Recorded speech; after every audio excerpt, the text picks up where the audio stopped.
What's harder to build? Your body or your mindset? Mindset, 100%. When you're in the right mindset, when you think of fitness, it's just like playing around in a way. You're using your body, you're doing things. It doesn't have to mean like you're a bodybuilder. It could be anything. You could be a runner, you could be a hiker. But when the mindset's not behind it, you become your worst critic. Freddy, the bodybuilder, the fitness instructor, the MMA fighter, the champion. Welcome back. Thank you for having me back, sir. Very humbling intro. You guys, listen, I've seen him winning his last fight. You didn't fight after that. I did not. Are you ever going to go back? They have that Conor McGregor fight this upcoming Saturday. He's the highest paid MMA fighter. But I think that what's really, really unique is like he got into fighting because he wanted to make a lot of money, and he made the money, but then he lost his identity. We were just talking about identity. He lost his identity, and now he knows he needs to fight to gain his identity. Now, for me, I wouldn't say fighting was my identity. Honestly, I think it was just a small little chapter in my book. Mm-hmm. But to answer your question, I feel like I bring Conor McGregor because in my mind, you know, I'm older now. I still have those aspirations like when I was in my 20s, but then I'm also very realistic. Like in my 20s, I've lived life more in a selfish fashion. Like I want to compete, I want to do these things, but your responsibilities change. So I wouldn't rule it out, but it's not something that I'm actively working towards. In fact, even when I did it, it wasn't something that I was actively working towards. It just happened. It happened. So would I love for like my family, my daughter to see me? Absolutely. And I keep that in my mind because to keep myself always training like I would, to not let myself get out of shape. Am I actively training? No. Different stage of my life. So if it happens, then it happened, but it's not something that I'm like, it's going to happen again, right? Okay. Because it just puts unnecessary pressure. So have they ever asked you to come back? I think even before I left, they asked me, they try to maintain relationship, and I think that comes down to like how I presented myself. Sure. But it's like I was immersed in the community for a short while. That phase passed by really quick. Left. Okay. Left, right? So it's you not. Enjoyed it. You liked it. I enjoyed it, and I try not to hold on to things too hard because when I did that, I feel like bad things come out of that. So I try to let go of things freely. Like, hey, I did that, and it served its purpose. Good. Okay. So, but you enjoyed it while it's happening. I enjoyed it. Yes. And I got to meet you, man. And you know what? I always say this because we were talking about how personable you are. Because I was sitting watching you, and I said, 100%. "Hey, man, Freddy, but keep going." Here's the thing. Freddy. This is what I gained out of this. So in a way, I'm still tied to it. This is what I was talking about. How you're so successful and so personable. I didn't even remember you from the crowd. I couldn't remember anything. But the point is, this is many, many years ago. But you approached me at Home Depot. Yeah. I remember at Home Depot, like, hey, and I remember, like, think about it. I was a kid then, and here you are, successful, like many, many, many times over. And you approached me and you connected. So shows in that moment you left a imprint on me because I'm like, who is this guy? And like, how you same approach, right? And then the more I found out about who you are and the more I learned about you, I could say that that's the quality that's made you so successful because no matter how high you climb, you have time for everybody. You know that saying, like, I know I'm successful enough to make time for the janitor and the CEO. You have to, man. And it takes a level of to be humble at that level, to be that kind of, to have that kind of character, man. I learned this from my father. My father was, every time he walks, if he did a security guard open the door for him, he said, the way you walk, the way you welcomed me, the way you talk to me when you walk in, I have to remember you. He said, you know what? You look like a humble guy. Come to my house. And my mom told me, your dad just invited a security guard for dinner. I learned that from my dad, is to talk to everybody with respect. And I saw you were a champion. I was with a bunch of my friends there from Bosnia. And you're from Bosnia. So I said, this guy is our guy. He better win. You know what I mean? And seriously, we were cheering for you. Everybody, come on, Freddy.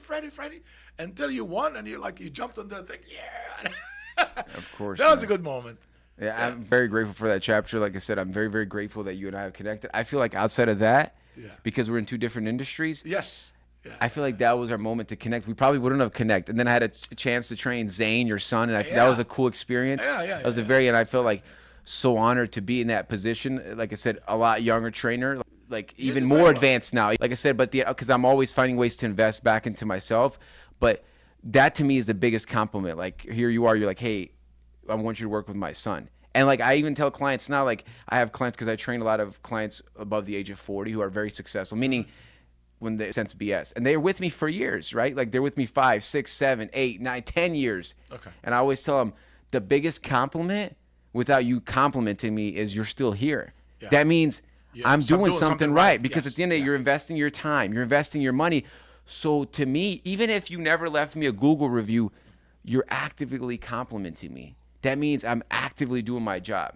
People have coaches will go further in life. Like, if I work out, I'm not a coach. I do it because I do it. You are a coach, but in a different arena. You're a coach to me in a way. And like we were talking about coaches, it doesn't have to be a fitness coach. I always see coaches. We were just talking about like how you're like always going places and you're like, hey, I need your help. What do I need to do to succeed? So like when people look at me, sometimes they'll be like, oh man, like you have it all figured out. I'm like, man, I don't know anything. I just know enough to get to tomorrow. And hopefully I know enough to get me to tomorrow. Yeah. But I'm always seeking a business coach, a mentor, somebody who can see something that I can't. So technically, great coaches have coaches. Yes. Yes, 100%. I have coaches all over the place. I listen from them. I learn from them. I tell them my failures, and they tell me where to go and what to do. Everybody has a coach. Everybody needs a coach. I don't want to say have a coach. Everybody needs a coach. But even some people don't have coaches. They learn from others. They copy from others. Okay, he's doing it. I'm going to do this. He's doing it. I'm doing this. The coaching is needed. Needed now more than ever before. Because back in 1970, there was no coach. You know who was a coach? The imam, the church, the father, your uncle. Because we don't have phones in our hands 24/7 learning the poison. Question. A lot of people see the body, but they don't see the battle behind it. What was the hardest part of your fitness journey? Personally or professionally? Personally. I think overcoming myself, right? And I say that we were just using fighting as an experience. I spent a little bit of time in powerlifting. I used to compete in powerlifting and, again, set some goals. I think for me, the hardest transformation was the transformation with myself. And I feel like that's when people are going to believe you, right? Like you see a lot of coaches, I see a lot of trainers, and they've never had a transformation. And they look the part, right? But they've never seen what it means to be out of shape, whatever that is, mentally, physically, emotionally, spiritually. Maybe they've been an athlete their whole life. So for me, like we moved around a lot. I went to schools that were a little bit more impoverished neighborhoods. So trying to fit in, being bullied and all that. So even though I hit in that moment, that kind of stuck with me. So that builds a little bit of resentment, like a little bit of cowardness, right? Like you're not stepping up to the moment. Hey, somebody picked on you. You should defend yourself. So I think for me, the biggest transformation was in digging deep, not just succeeding and helping other people, but digging deep and finding what it took for me to succeed. So in my case, like fighting, every time I would fight, I would put myself in those positions where I was bullied and say, hey, I have to stand up in this moment. Or when I competed in powerlifting, like, hey, you know, maybe I had internal strength. I was strong internally, but I had to showcase that in an external format. So, hey, I need to set a record. So I feel like winning, overcoming those moments that I faced in the past that I never stood up, reliving those moments and finding the way to fuel them into whatever I was accomplishing. But I needed to succeed because by succeeding, it basically taught me that, hey, I overcame that moment. Because if I lost in that moment, or I walked away when I lost, that basically was saying, well, you gave up then, you didn't stand up for yourself then, and then when you lost, you ran away from the obstacle. And so that was the hardest transformation. So when we talk about fighting wasn't about what you see on the surface. It was deep. It was internal. And in fact, the times that I failed in fighting was because I was so emotionally tied to the past that I was blindsided. And that I was wasting more energy, but that's the only way I was going to be able to have the strength to fight and fight out of tough situations, or when I lost, to want to go back in there, reminding myself. We were talking about, like, what's your purpose? What's your identity? Like, I knew I had to, because then if I didn't show my courage, I would have been like a coward, or I would run away from the moment my whole life. So that was the hardest transformation. So to me, like, if I walked away from the industry today, now I've won for the rest of my life. A lot of the fighters, I hear this, that's deep, man. I know what you mean. I see that the bullying, it's not an emotional thing. It's just when you are an immigrant and you come to a new world, a new country, just there's a struggle.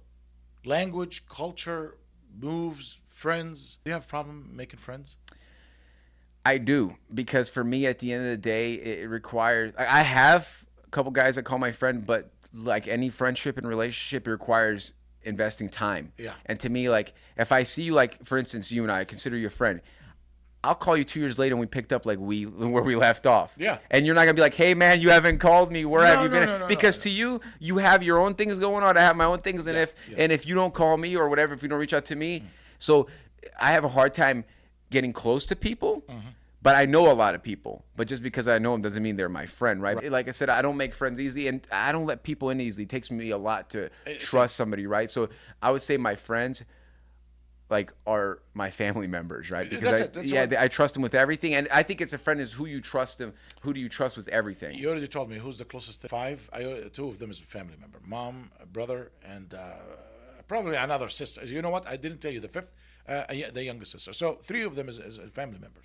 Like that's, and they're very successful, very inspiring. Same thing. I'm sure you have the same thing. Okay, discipline.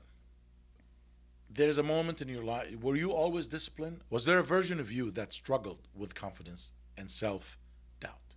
Absolutely. And I think that's everybody. I think everybody you meet who's successful and you dig deep enough, you're going to realize that they have self-doubt and they have these things, right? So, but I think for me, it's kind of going back to where I was at and where I wanted to go. That was a large, and I think the greatest professor I've had in life, the greatest coach was my father, right? Because my father communicated non-verbally or verbally that he wasn't going to come to save me. Like wherever I got in, like, and he didn't say it often. I mean, towards the, like, he didn't say that to me often, but I knew deep down in my heart, like, if something I failed, not only was my father not going to come save me, he was going to come and basically even give me more struggle, give me more resistance. So to me, I knew that if I wanted to, because my father was very, very successful in anything that he set his mind to. Good. We're alike a lot, you know what I mean? Strong personalities. So for me, it's like the moment that came was, I think, right out of high school, right? I knew in that moment, my father said, hey, you go to college. I'm not paying for it, and you're not allowed to get a loan. So I was like, I did well in school, but not to the point where like I got a 36 on my ACT. And so I figured out. So you were working and going to school. Yeah, and then here's the thing. My father is like, and I'm sure you can relate, we come from a very conservative standpoint. Yeah. You know, I had a job. My father didn't have me pay bills, but he didn't let me just like waste my money. He kind of kept an eye. Like if he saw that I was wasting my money, like, all right, now you pay bills.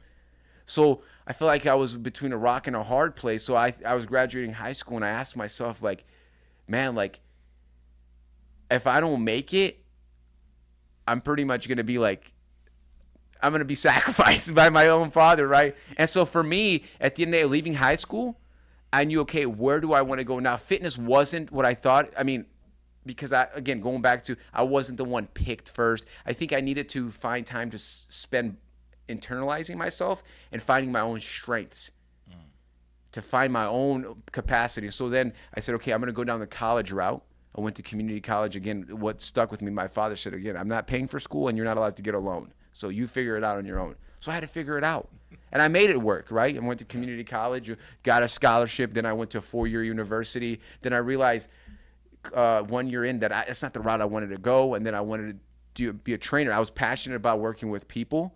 And exercising was my medicine. It helped me gain the confidence. Yes. It helped me go to the gym, feel good about myself. And then I started seeing something there. But then, you know, I remember my father, when I told him I was leaving school, my dad said, I told him what I was going to start doing. He was like, that's not going to work. Because where we come from, you're overweight, just stop eating.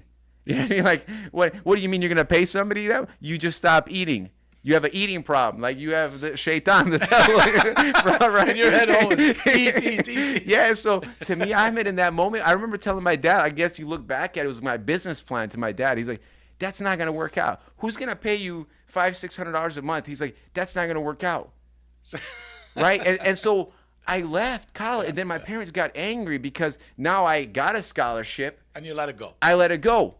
And so I'm over here, and then like eventually I went back later, and I finished grad school, and I completed that chapter, and I think that was very important because I think my parents felt like I picked this route almost like a punishment because the amount of hours I was working. But even then when I went and finished grad school, and they still see me doing what I do, like, okay, he actually really loves what he does. Yes. So I think the moment to answer your question was graduating from high school, struggling with self-confidence, making friends, meaning I wouldn't even say struggling making friends. I feel like I'm more of an introvert. And even now, I make friends easily, but I'm very, very careful because now I know that it's easy to fall into traps. Yes. So out of high school is kind of where I discovered that discipline of where I'm at, where I need to go. There's a large gap I have to cover here. Yes. This is a good question here.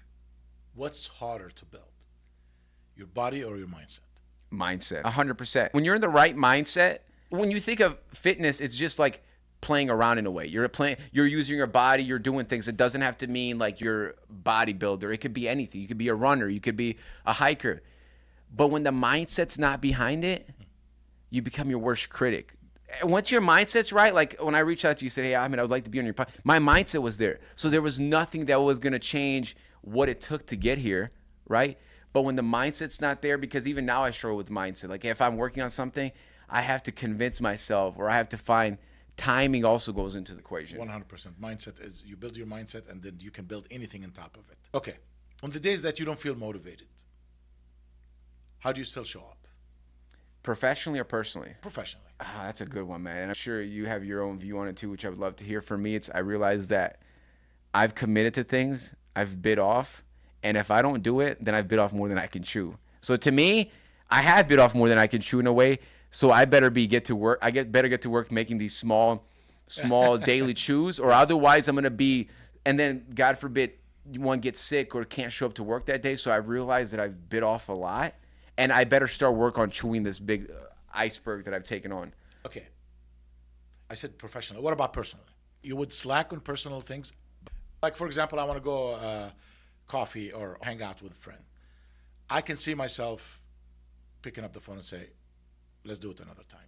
Oh, that's 100%. It happens a lot. Why? I just don't. I hate to say them. I don't feel it because I really don't feel leaving the house that moment. But when it comes to professional, if I am dying, I'm gonna fucking show up. That's so true. One of my former clients said it really, really the best one, and it's stuck with me since. Like I look at myself, for instance. Like, do I skip workouts? Absolutely. I mean, I'll get a workout in, but what I mean by that, like last night, I was on week 6 of my block, irrelevant. And I went in and I was like, man, I'm not in the right mindset to do this. So like, let me do something improvised, right? Or some days like I don't even get a workout in and I work on other things, right? But a client said it really good to me, like think about it. You hire a trainer. Let's say I hire you as a coach, a business coach, whatever. And I said, hey, I'll be there at 6 a.m. You schedule me at 6 a.m. And let's say I'm not a 6 a.m. person, but I have a commitment I've made to you, and I don't want to let you down. I don't want you to look at me differently, so I'll be there. But how many times do we tell ourselves, hey, tomorrow I'm going to wake up at 6 and I'll go for a walk. And when the alarm goes off, like, yeah, I'm not going to do it today. Something about making commitments to other people, it motivates us. We know we're being seen. We know we're being judged. Our character is being evaluated. But when it comes to ourselves, and I struggle with this too, we give everybody 100%, but we give ourselves the leftovers. Yes. Right? We give ourselves any energy. Like, we're talking about energy, investing energy into anybody. And then when it comes to yourself, like, hey, I need to recharge now. I'll be fine. And this is, you look at the most successful people like Dana White. I mean, he runs what he runs. But for a while there, he was like popping blood pressure medication. He was diabetic, just trying to make it, trying to run a business. And then he ballooned up, and I think one day he realized, like, man, I can't live. Almost died by then. Then. And now he does like cold plunges. He works out, like he fasts. He does all these things. So I feel like I struggle with that too. And I think anybody who tells you they don't, they're not being truthful. Like they would have to be. And I think it takes a level of selfishness to only be able to put yourself first all the time and not put other people as well. And I'll tell you one thing I did. I gained weight. I had a belly and like a year ago, and I completely fall off. You know what got me back? I start posting my process, updates, progress, let's call it. And then I'm in deep trouble now. Now I can't gain weight because everybody's watching me. Now I put myself in the front. Like the other day, I'm like, oh shit, I don't want to go to the gym. 3 days I didn't go to the gym. I said, oh, it's getting bigger. I got to get back again because now I owe the public my look. Yeah. I showed them how I can go from from bad to good. How can I go now from good to bad? So I put the pressure on myself by putting myself out. Okay. On the days that you don't feel motivated, what one fitness mistake you made that taught you a big lesson? Every day, man, every day. And now I've realized that it's okay to make mistakes. I'm not defined by the mistakes. That's the biggest change, right? Back then I felt like that's, I think, where growth happens is you realize, hey, I'm doing the best I can, right? But I feel like one mistake I made and I've changed is bad recovery modalities, right? Like not recovering, not good recovery system. I actually was just listening to a speaker. She's a doctor of physical therapy in Chicago, and she said, think of your nervous system. We have two different nerves. Our nervous system goes from sympathetic to parasympathetic, right? Where you're overwhelmed, Yes. your eyes are over dilated, you're over flight or fight response. And she said, think of your body and your nervous system as a bank account. Yes. Deposits, withdrawals, and overdrafts. Yes. Right. We look at obviously like good sleep, nutrition, and exercise as a deposit. Withdrawals would be like poor sleep, alcohol. Overdrafts is if you have more withdrawals and positive deposits. And she said, unfortunately, like in this room, everybody exercises, but the unfortunate case with bad recovery systems, overtraining, not sleeping, thinking, hey, I got to train every day, you end up actually creating overdrafts. And for me, an injury took place a couple years ago when I ruptured my bicep. Yeah. And I had surgery. And in that moment, Where is it? Where did you go to? Right here, scar. It's pretty. Holy shit. And so what I realized When I saw you, you did not have the surgery. You were trying to heal it naturally or something. Yeah, well, first of all, I had it 5 months where I didn't know what happened. And I remember I was. So you had it for 5 months. 5 months. I was sparring and I snapped my bicep, and something snapped, and I let heal. I think I was also afraid to face reality, because where I come from, we don't you don't go to the doctor, right? Like, who's gonna pay for that kind of thing, right? So for me, Ahmed, eventually I went to the doctor. He's like, your bicep ruptured. Let's reattach it. So you had a piece of the biceps. Yeah, not all of it. It rolled all the way up. All of it? Oh yeah, The whole thing. the tendon disconnect. Yeah, I ruptured it from the attachment all the way, and it rolled into the shoulder. Just throwing a jab. But here's the thing: I hear clients all the time like, "Oh, I hurt my back. What were you doing?" You won't believe it. I was literally just like unloading my dishwasher. The dishwasher is the last straw, right? Like for instance, when your check engine light goes off, like when your check engine light goes off and then your engine blows up. The check engine light was like on the surface what needed to happen. When people are diabetic, they don't suddenly become diabetic. It's years processed. Building up, and that's kind of. So this is probably. Years of not recovering, overtraining. Think it's if I can overdo myself, train more intense. To get better. When I've realized I was starting to slow down, and I realized I was starting to burn myself out, and I realized it became an unhealthy obsession. So to me, fitness is an obsession, but it became like an unhealthy drug. So you can overdo workout. You can overdo workout, yeah, because you're overtraining the body. If it's not recovering, if you like your car, if you're driving it all the time and you're not letting it reset and recover, you're gonna eventually wear and tear on the car. So, for me, the biggest to answer your question is realizing that it's not how hard you can train, it's how smart you can train. Recovery modalities. What are you doing in between? I work with clients. Hey, let's look at your blood panel. Right. This is where you were last year. Sure. And sure, you're working out, but are we addressing these things? Because when you go to your doctors and you get your blood work, you've had a whole year of living in your body making the same decision. So what recovery, and working with myself and clients, is it more calming your nervous system down? Is it more detoxing your body? Is it more breathing techniques? Is it more stretching? What will it take? So for me, it's finding that even ground. Okay. Fast question. Is it the food or the workout? That's harder? Which one need to be, like if you had a choice, would you eat junk food and work out, or eat healthy food and don't work? Food, nutrition. When you look at Western medicine, Ahmed, like look at holistic medicine. Holistic medicine is such a beautiful thing. Like when you go through the grocery store, and I catch myself, I crave a donut once in a while, right? Yeah. And I'll go down, I'm like, man, we're literally pushing our carts around shopping for our poison. Yeah. Food has evolved so much that you can eat something so small with so many calories. It stimulates you. It gives you like all these other junk, all these chemicals that we're putting in our body and the changes it's made in our body. Yeah.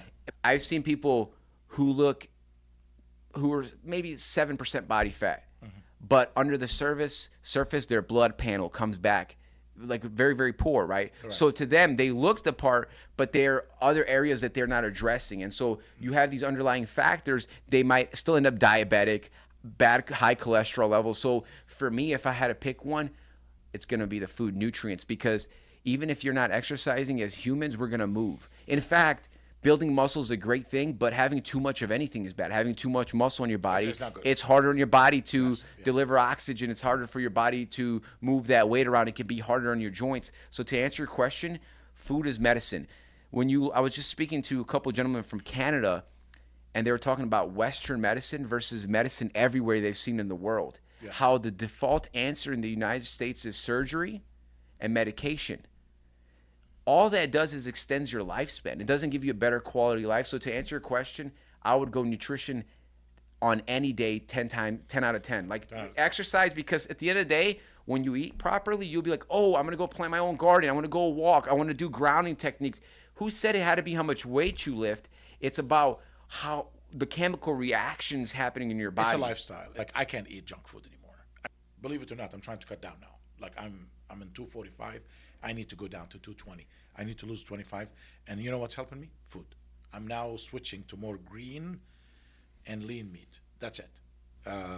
Thank God I don't eat fast food. I will never eat fast food. I will go sleep hungry, and I will not go to McDonald's or Hardee's, and I don't care what these corporations do. Of course. Yeah, I will not eat junk food again. Stay the fuck away from fast food. Food is medicine, man. And I'm very, very fortunate. Like both my wife and I were very, we come from very, very modest and humble beginnings. Mm-hmm. And to us, it's like all we do is we cook out. Good. Not cook at home. All we do is cook, and we have like one meal a day. And then at work, I have my same quality foods. Like to me, I realize that my body is a vehicle.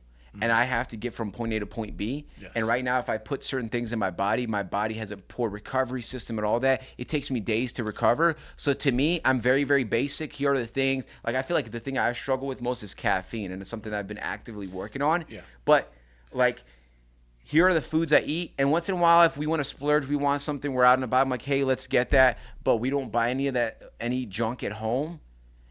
We have a garden. Everything. My parents have a garden. You have a garden? Oh yeah, man. Like everything. Like, so to us, food. My mom gave me yesterday. I want to cut you. My mom gave me yesterday. She said, "First tomato from the garden is yours." She gave me a tomato. Hey, that's such a mom thing. I love that. She said, "No. This first. I said, Mom, is this really the?" She said, "Yes. This is the first tomato from our tomato. It goes to you."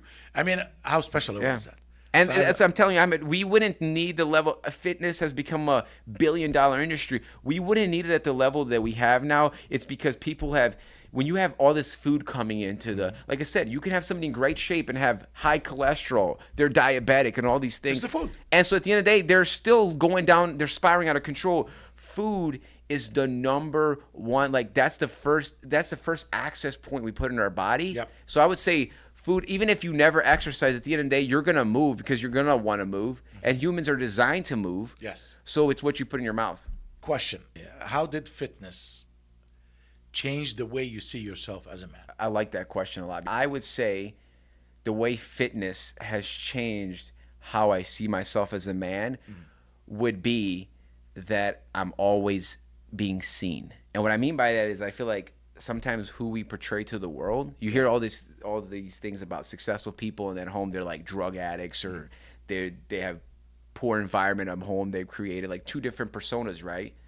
And so I feel like having competed, it's humbled me, it's checked me, it's done all these things that it keeps me thriving, but for sure it lets me know that I'm seen, so that my actions one day are going to have an impact on somebody else. So for me as a man, I feel like men who are being seen, because as a guy, I feel like we possess strength. We possess to hurt somebody. We possess to change the world. But with that, if it's not checked, we can almost become cowards who bully people with it, right? Yep. And at the end of the day, it's like you see people who were bullied, they end up becoming bullies themselves, right? Bullying others.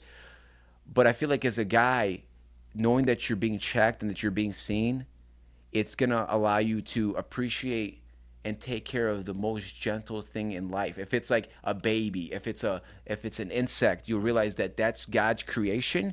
And no matter how much strength you possess, you're still on the same level. Yes. And you may hurt somebody else, but it might be out of your own cowardness. So for me, I feel like fitness has checked me. It's put me in positions where I was seen by the naked eye. Being seen at my most vulnerable point has left a impression on me that nothing I do is going to be, it's always viewed by the public. Yes. So now let me tell you my perspective, my age, when you are absolutely, let's hear it. Workout, like what did the gym do for me as a man, or what did fitness do to me as a man? kept me as a man. Wow. Seriously, I am telling you, if you are in my age and you're not working out, you are in deep trouble. Like, you're deeply in trouble. It's scary trouble that you're going to face if you're not working out in your 50s. Not only because it would have been okay if the food was okay. The food is not okay. Oh my God, if you're not working out and eating junk food, you're dying. I'm telling you, man, you're dying nowadays. If you're eating junk food and fast food and not working out in your 50s, you look like you're in your 70s back in the 50s. Back in the 50s, people looked good until their 90s. To summarize, what did the gym and fitness do for me? Give me life, give me purpose, sharp mind, strong body. And I'm going to talk about it like, hey, men, testosterone, man, you got fucked if you don't work out. You're in deep trouble in your 50s. And I mean, 56, I'm closer to 60 than 50. Men in this age, they need the muscles. They need the strength. They need the leg muscles. They need the squats. We need swimming, running, jogging. We need lifting weights as well, because your muscles will take you further. Not too much, like you said, just something. But definitely, when you see it, when a client comes to you in their 50s and they say, they are in trouble because their man hormone is lower and lower and lower, and they need to keep it up. That's why I said it made me a man. A workout made me a man as a man. Oh yeah. 100%. 100%. You'll be lost, man, in these days. And gave me discipline, gave me strength. I don't get up with, my back. That's a couple of years ago when I dropped the gym. Dude, I felt it. I felt it every day. Yeah, we can all relate to that. We kind of go with spurts, but I think at the end of the day, I always tell clients, if you're 80% consistent this year, that's 80% better. Much, much better. And one last thing I just want to say, it puts you around young people and they look up to you. Like, I go to the gym, all these guys, young guys come to me. Oh my God, dude, you're 56. Look at you. I wish I looked like you. I said, you will look as long as you're here. As long as you keep coming over here. Stay away from drugs, alcohol. Stay away from bad relationships. Stay away from negativity. And then your life will change. Because I got to tell them these things. And they love it. If when you're standing in the gym and you're talking to these young men, 22, 23, 24, 27, and they're looking at you like, what the fuck? This guy's big and strong. So in next 30 years, I'm going to look like that. Yes, you'll look better. I tell them, look better. You will be. Because people don't talk like you used to anymore. And they're quiet. And these young men need attention. They need, not attention, they need push. And I literally give most of my time for the young men to tell them, keep pushing for free. I just want to give them advice because I see them. They're left. They're in trouble. Young men in trouble these days. You know, I'm sure you know what I'm talking about. Oh, absolutely. Get weaker and weaker, and we keep picking on them by telling them you're in trouble. We scare them actually when we say this. You're not in trouble if you do something about it, but you're in trouble if you keep the social media and life and fast food and so true, man. You know what I'm saying? Okay. I don't want to talk about restaurant chains and everything, but one restaurant chain is famous in America. Everybody eating it. And you know what they put in their food? Like Chipotle. Chipotle, I read about them. They're the highest restaurant has ever been sued for food poisoning. Nobody read about these things. They all just go and college, they're living on this shit, man. Like when I was in college, I wasn't living on restaurants. I was cooking my food. That's what took me actually. I was in my 20s and I traveled, I left my country and I came over here and we were not okay to eat restaurant. It was like it looked down on you. Yeah. Oh, you go into restaurants? Oh, your mommy doesn't cook for you? They used to make fun of you. Now, oh, you eat at the house? You don't want to come and hang out with us in the restaurant? Yeah. No, it's completely opposite. 100%. Yep. You opened the gym. You have it. So tell me a little bit about Freddy Fitness. So, is it Freddy Fitness? Correct. Freddy Fit. We're located in Oakville, and Freddy Fit is a training platform that I've created. I've been in the industry going on 15 years. Okay. Full time. And over the years, you know, we were talking earlier before we went on air, how I'm trying to help so many people, right? And I've realized, like, you know, I've done like boot camps, I've done one-on-one. What I found works best with people is meeting them at where they're at, right? Connecting to them, right? For instance, for them it might be a nutrition, for others it might be exercise. So we specialize, we work mostly with clients one-on-one. We're located in Oakville. We offer different training concepts. Clients could come to us, or we go to clients' homes. I will go to a client's house and train them out of their own house. Our facility, We're more of an intimate setting. We're about 2,400 square feet. Okay. And so clients who work with me one-on-one, they meet with me so many times during the week, and I give them an agenda to do outside of the training session, whether it might be like a recovering modality, an exercise program, an nutrition concept.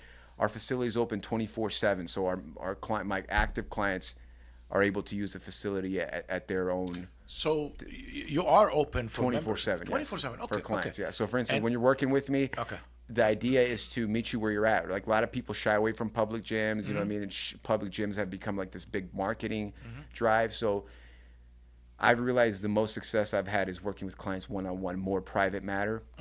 So when we were building, I wanted something to reflect that. I wanted something to capture what I do with clients. So when we were creating this, I wanted to give clients essentially their own home. So at times there's maybe just me and a client there. At times I might be training a client. There's somebody in there working out on their own who is Nice. an active client. Okay. Other times when I'm not there, I'm out in the field training clients out of the comfort of their own home. Clients are coming in at any time they want to do the It's program. open 24 hours. It's open 24/7. We have showers. Like I said, it's essentially their home. It's their, I call it their home away from home. Okay. If they're going to the office, they're teaching that day, they're able to do their workout. Okay. They're able to shower there.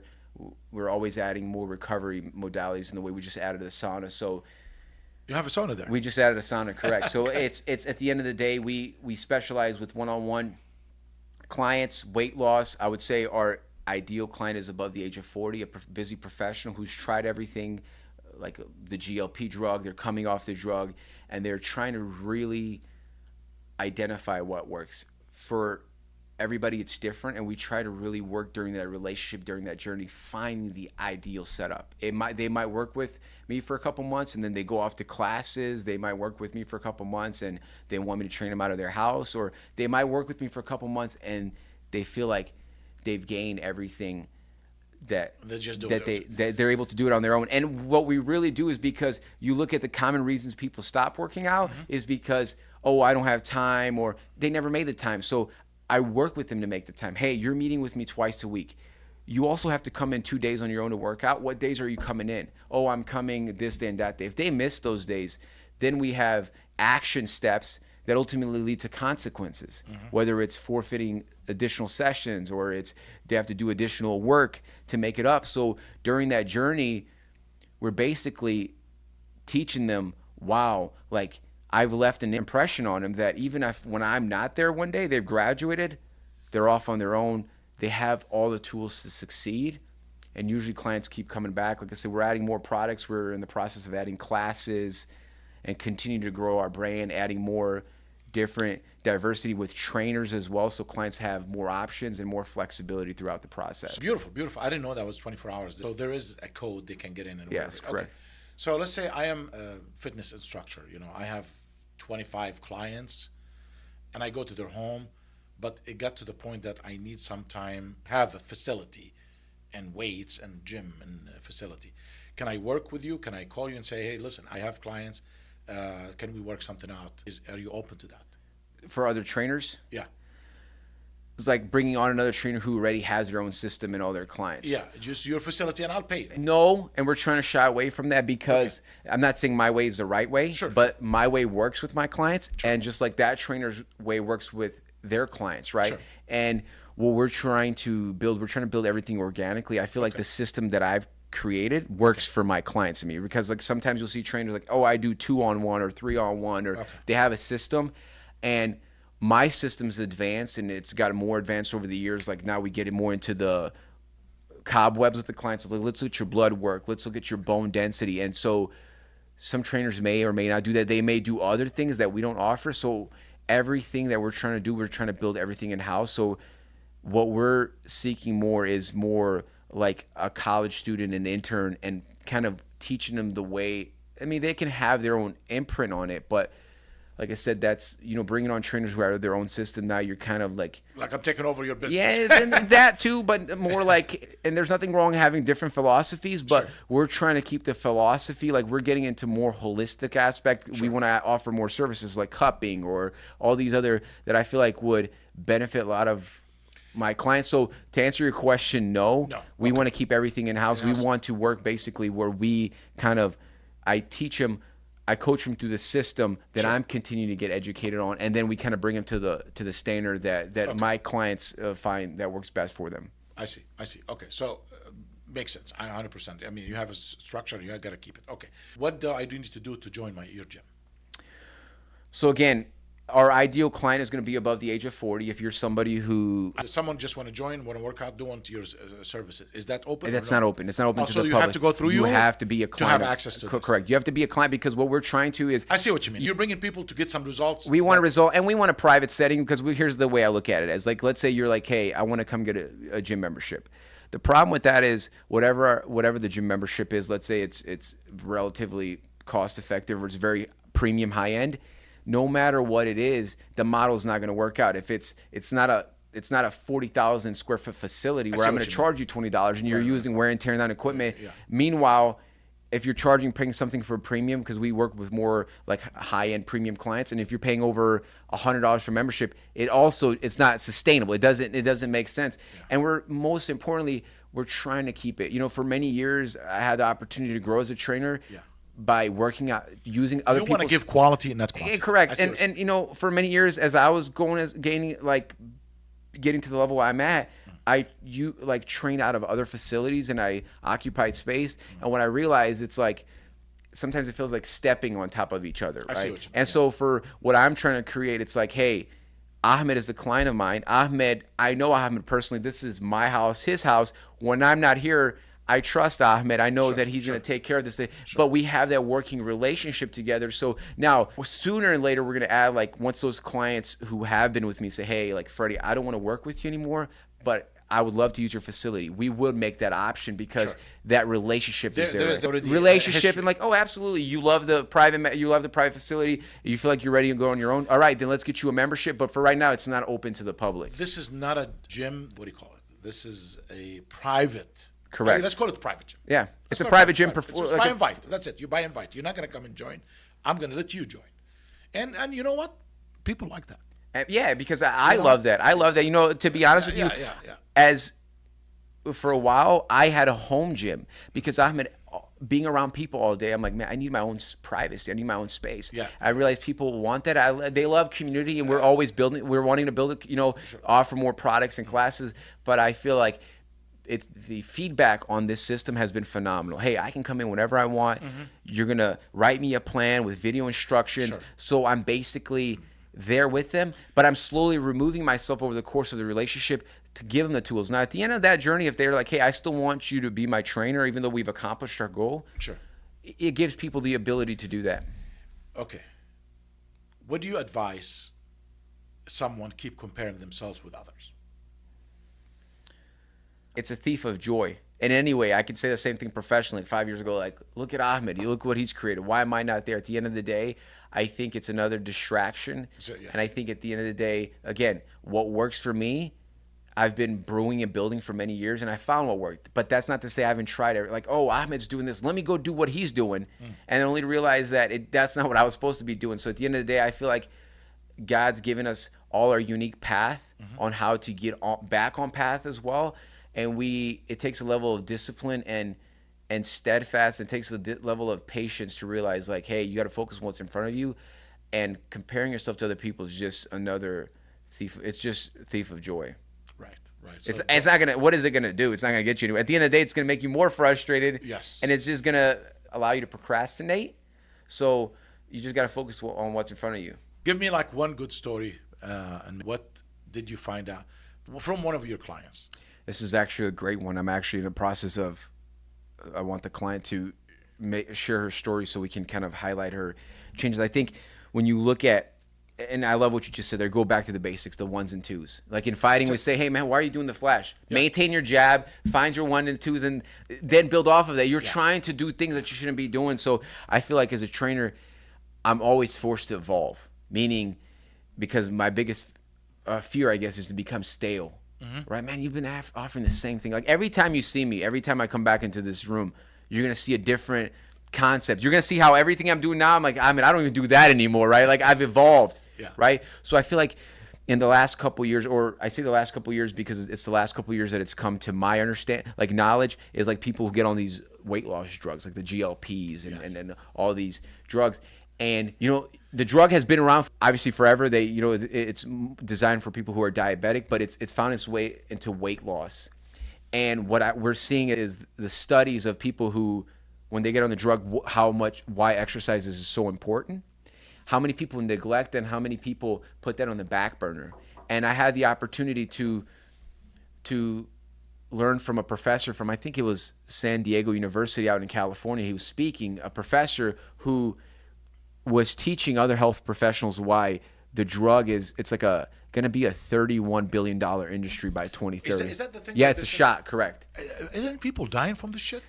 I'm sure there's plenty of stories on that, right? There's so much research, the good and the bad, right? And again, we're kind of, at least from my observation, I'm coming from what I've seen in the short time that I've been kind of observing it is there's not a lot of research on it from where we're at and what will be in 5-10 years for people who have taken it for weight loss, right? Because the number one thing that I see with people who get on it is their doctor tells them, hey, you need to exercise.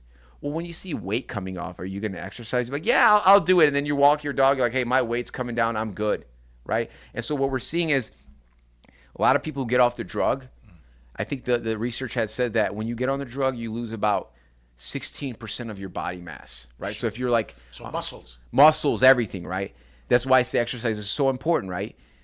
But then when you get off the drug, you gain about 11% back, okay? So you're about a net loss 5%. So you're still better than where you started, right? If you were somebody who's diabetic or you're pre-diabetic, it would probably help you in that area. But the problem is what I'm seeing from a psychological standpoint is a lot of individuals are getting on the drugs from a conscious standpoint, like I don't like the way I look, so I need to lose the weight and I'll feel better about myself. But the problem is when they get off the drug, they're going to put a little bit of weight back and then they don't like that, and so then they're like, hey, I need to stay on the drug, right? So unfortunately, statistics have shown that when people get off the drug, they will 100% gain weight. Well, I have a client and she's okay with me sharing her story.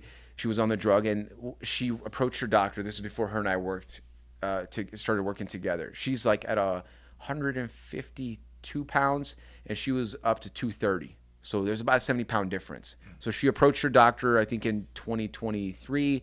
Hey, I want to get on the drug. She got on the drug. And what I've noticed a lot is with doctors, physicians will often say, like, stay on the drug until you get to your goal weight, right? And when you get to your goal weight, then get off the drug. So she's very, very disciplined, very academic background. She went to her doctor and said, hey, I want to get off the drug.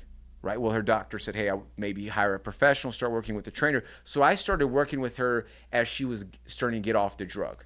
Right. So you were fighting, actually. She's gaining. And so she's going to start gain, right? Because we said, hey, you're going to gain about 11%. That's what research showed. Yeah. So I've been with her for about going a little bit over a year. Okay. Not only has she kept the weight off, not a pound heavier. She built muscles. She got stronger. She's leaner. But I mean, this client, I say this client particularly because she really wanted to she get it done. is a technician. She, as a trainer, a client will maybe a month give you of logging their food, maybe a month, maybe 2 if they're changing their. For over 12 months, this client still logs her food. I can ask this client, and you were talking about overtraining. Good thing that I've advanced as a trainer because I have to find the fine line. Hey, because we do a lot of reassessments, reassessing the kinetic chain. How are we moving? How is the shoulder, the back, the hip? We do everything. So it's not just how you look and how you feel. So these reassessments allow us to observe where the body's regressing. Hey, you're strong, but why are you failing these assessments? That means in 3 months, you're probably going to have some injuries or the risk of injury increases, right? So the point I make with that is that she's capable and she's willing to do anything that I assign to her. But I have to be very, very diligent to make sure that we don't push the boundary. But again, I say this because as a trainer, I think this is the next, as a coach, this is the next transition we're going into where this drug is infused, where trainers will start saying, hey, work with me, but take the drug too, or they can't prescribe. But I know I'm working with somebody who prescribes the drug, and they're going to be using it almost as a treatment plan, right? Mm-hmm. And it can be used as that, but I'm very, very grateful because as it's helping me transition to this next chapter of my journey as a professional, seeing somebody, I can use that personal research. It's basically a case study that I did that I was fortunate enough. Luckily, I had the right client showed up because not every client would Basically it takes a certain breed of people to hold themselves to the standard, and she's a great example, and she's been a great example. So if people come to me like, well, I got off the drug but my doctor said I was going to gain weight, yes, we have seen that, and I'm not saying that that's going to be everybody. You could do everything right, but that's not a guaranteed statistic, because a case study that I accidentally did actually worked out in our favor, right? So that's something that I would share was probably my favorite story in the last year and a half. I love it. I love it. Look at the viewers and tell them, like an advice. What would you tell anybody that want to lose weight? I think work with what you have. Don't go seeking for something that you don't have access to, whether it's a trainer, it's a membership. Work with what you have. And again, sit down, outline the parameters, and do not let outside noise in, whatever that looks like. Whether it's, again, you can create the parameters with flexibility. Hey, I'll eat out this many times. This is what my budget will look like for this or that. Create parameters and make sure that where you're headed, the people closest to you are within inside those parameters. Good, good.